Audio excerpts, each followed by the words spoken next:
আসসালামু আলাইকুম বন্ধুরা, আশা করি সবাই ভালো আছেন। আজকে আপনাদের সাথে আমি যে বিষয়টা শেয়ার করতে চলেছি সেটা খুবই গুরুত্বপূর্ণ একটা বিষয়।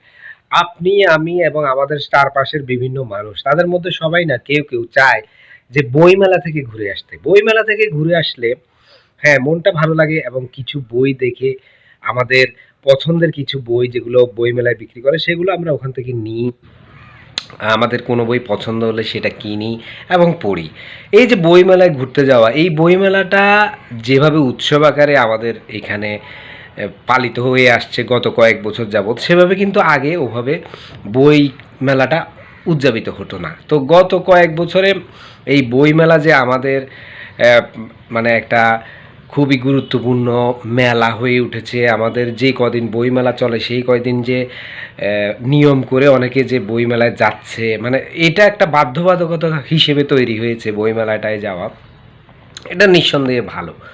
তবে বইমেলাটা যেই উদ্দেশ্যে করা হয়েছে সেই উদ্দেশ্যটা কতটুকু সফল হয়েছে, কতটুকু মানে আমরা সঠিকভাবে এই উদ্দেশ্য সাধন করতে পেরেছি সেটা নিয়ে কিন্তু যথেষ্ট সন্দেহ আছে এবং থেকে যাচ্ছে।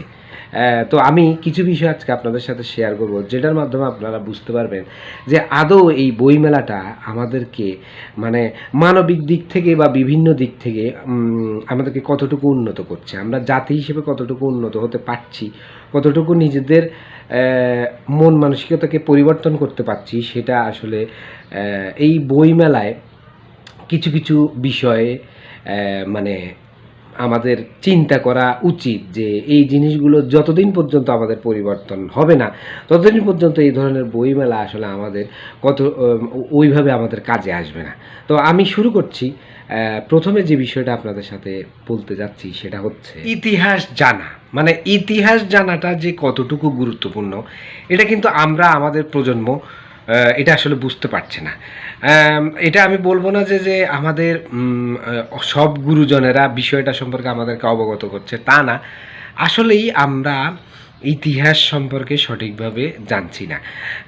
যার ফলে দেখা যাচ্ছে আমরা গত কয়েক বছরে বইমেলার অনেকগুলো ভিডিও দেখেছি, যেই ভিডিওগুলোতে দেখা যাচ্ছে ছোট একেবারে ৬-৭ বছরের বাচ্চা থেকে শুরু করে একেবারে আমি যদি বলি প্রৌঢ় যারা রয়েছে, একেবারে বৃদ্ধ, তারাও পর্যন্ত দেখা গিয়েছে যে বইমেলার উদ্দেশ্যটা আসলে কি সেটা সঠিকভাবে বলতে পারছে না। আর তার সাথে আরও কয়েকটি বিষয় এখানে গুরুত্বপূর্ণ এবং যে বিষয়গুলো গত কয়েক বছরে ট্রল হয়েছে, মিম আকারে মানুষের কাছে ছড়িয়ে গেছে। যেমন ধরেন একটা ভিডিও আপনারা প্রায় সবাই দেখেছেন, আমার যতটুকু মনে পড়ে, যে বইমেলাতে এসেছে তাকে সাংবাদিক প্রশ্ন করেছে যে বাংলাদেশ কবে স্বাধীন হয়েছিল। একেবারে ছোট বয়সের বাচ্চাটি থেকে শুরু করে বৃদ্ধ ভায়োজ্যেষ্ঠ গুরুজন যারা রয়েছে ওই ভিডিওর মধ্যে আমি যাদেরকে দেখেছি সকলেই নয়, শুধু ওই ভিডিওতে যাদেরকে দেখা গিয়েছিল তাদের মধ্যে সকলেই সেই উত্তরটির ভুল উত্তর, মানে সেই প্রশ্নটির ভুল উত্তর দিয়েছে। ভুল উত্তরটা কিভাবে দিয়েছে তারা বলেছে, কেউ ২১শে ফেব্রুয়ারি বাংলাদেশ স্বাধীন হয়েছিল, কেউ বলেছে পহেলা বৈশাখের দিন স্বাধীন হয়েছিল, কেউ বলেছে ২৫শে ডিসেম্বর স্বাধীন হয়েছিল, এবং অনেকে এটাও বলেছে যে ২১শে ফেব্রুয়ারি ভাষা আন্দোলনের সময় বাংলাদেশ স্বাধীন হয়েছিল। তো আসলে বিষয়টা, এই বিষয়গুলো খুবই দুঃখজনক। আমরা যদি ইতিহাস না জানি, সঠিকভাবে যদি আমাদের ইতিহাসটাই আমরা না জানি, তাহলে বইমেলা যাওয়ার যে প্রথম এবং প্রাথমিক উদ্দেশ্য সেটাই কিন্তু সফল হয় না। তাই আমার অনুরোধ, আপনারা যারা অভিভাবক রয়েছেন, অভিভাবকরা সকলেই আপনাদের বাচ্চাকে ইতিহাসটা জানাবেন। আমাদের বাংলাদেশের ইতিহাস, বাংলাদেশ পূর্ববর্তী যে ইতিহাস, ব্রিটিশ ইতিহাস, পাকিস্তান পিরিয়ডের ইতিহাস, এই বিষয়গুলো সম্পর্কে তাদেরকে অবগত করবেন। তাহলে বাচ্চারা বইমেলায় গিয়ে বইমেলার যে উদ্দেশ্য এবং বইমেলার যে প্রয়াসটা তাদের মাথায় গেঁথে যাবে। তখন শুধু একবার না, যতবারই আমাদের দেশে বইমেলা উদযাপিত হবে তারা নিজে আগ্রহ নিয়ে যাবে, কারণ সেক্ষেত্রে তারা ইতিহাস সচেতন হয়ে উঠবে, সমাজে এর একটা প্রভাব পড়বে। এখানে লাইটের ব্যাকগ্রাউন্ডের কারণে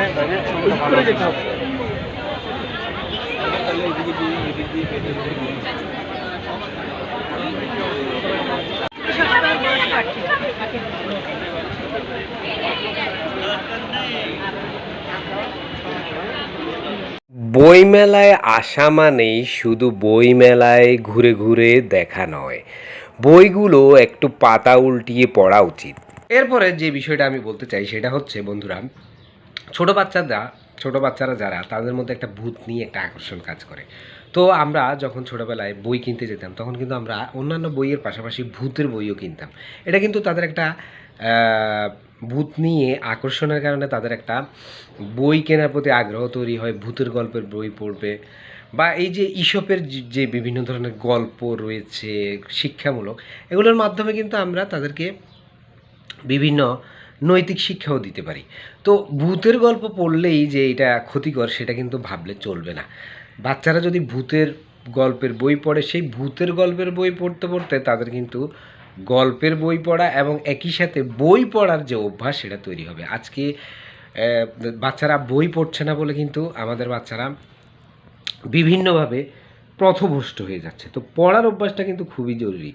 আর এই বই মেলায় গিয়ে আমি যে বিষয়টাকে আরেকটা গুরুত্বপূর্ণ বিষয় আমি বলতে চাই, বইমেলায় কিন্তু শুধু আপনি আপনার বন্ধুকে নিয়ে বা আপনার ছোট বাচ্চাটাকে নিয়ে যাবেন সেটা না। আপনারা পরিবারের সবাই মিলে যাবেন। এটা হবে কি, সবার মধ্যে এই বই নিয়ে একটা উন্মাদনা তৈরি হবে এবং পুরো ফ্যামিলিটার মধ্যে বই পড়ার একটা আগ্রহ তৈরি হবে।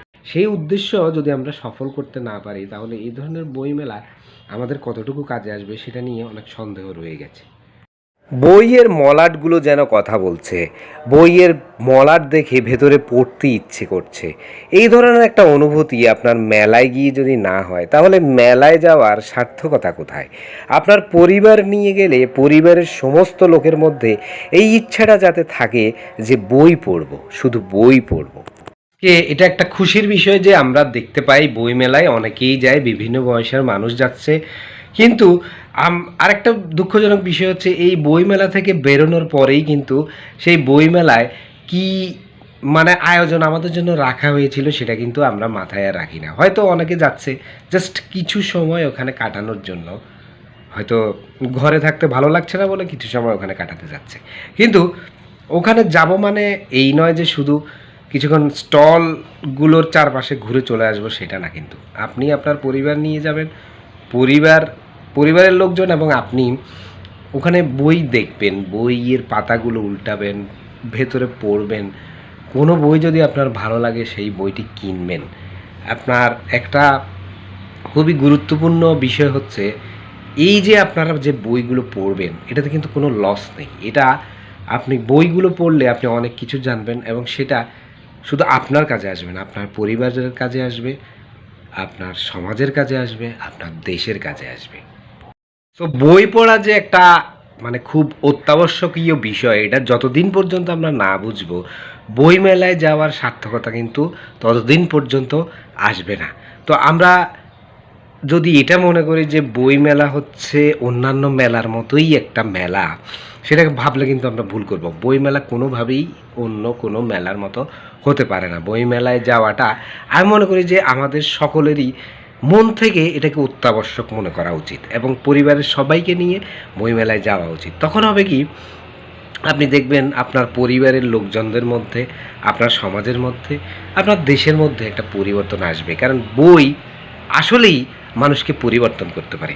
আজকে আপনি অন্য মেলাগুলোর দিকে তাকান, ধরুন বাণিজ্য মেলা, শিল্প মেলা, আরও যে সমস্ত মেলা হয় সেখানে যে পরিমাণ মানুষ হয়, মানুষের ঢল নামে, সেই ঢল কিন্তু বই মেলায় নামে না। কিন্তু গত কয়েক বছরে দেখা যাচ্ছে যে বইমেলায়ও প্রচুর পরিমাণ মানুষজন আসছেন। এটা কিন্তু একটা আনন্দের বিষয়। একই সাথে আমরা যাতে এই ধরনের ভিডিও আর না দেখি, যেখানে একটা আমার ছোট ভাই বোনেরা থেকে শুরু করে একেবারে বৃদ্ধ প্রৌঢ় আমাদের গুরুজনেরা বলতে পারছে না কখন বাংলাদেশ স্বাধীন হয়েছিল, কখন ভাষা আন্দোলন হয়েছিল, পয়লা বৈশাখটা কী, এবং সেটা বইমেলাতেই।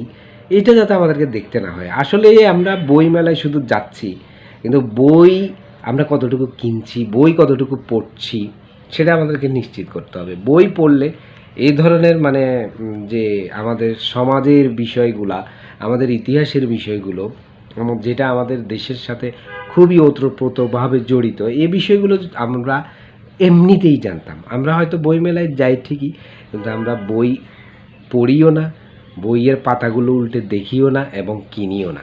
তো মানে হয়তো কিছু অল্প সংখ্যক লোক যারা লেখালেখির সাথে জড়িত, যারা হয়তো খুব মনের দিক থেকে খুব বিশুদ্ধ পাঠক, তারা হয়তো যায়, কিন্তু এর সংখ্যাটা কম, এর সংখ্যাটা বাড়ছে, আমি বলবো না বাড়ছে না, তবে এটা আরও বাড়াতে হবে। আমাদের পরিবার থেকে এই উদ্যোগটা গ্রহণ করতে হবে। বইমেলা আমরা পুরো পরিবার নিয়ে যাব, পুরো পরিবারকে আমরা বইয়ের প্রতি আকর্ষিত করব, তাহলেই আসলে বইমেলার সার্থকতা আসবে।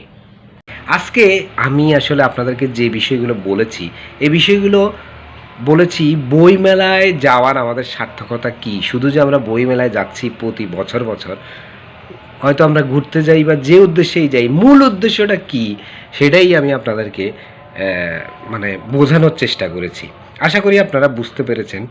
আর ভিডিওটি ভালো লাগলে একটি লাইক দিবেন, শেয়ার করবেন এবং আমাদের চ্যানেলটি সাবস্ক্রাইব করে রাখবেন ভবিষ্যতে আরও অন্যান্য এই ধরনের ভিডিও পেতে। ধন্যবাদ।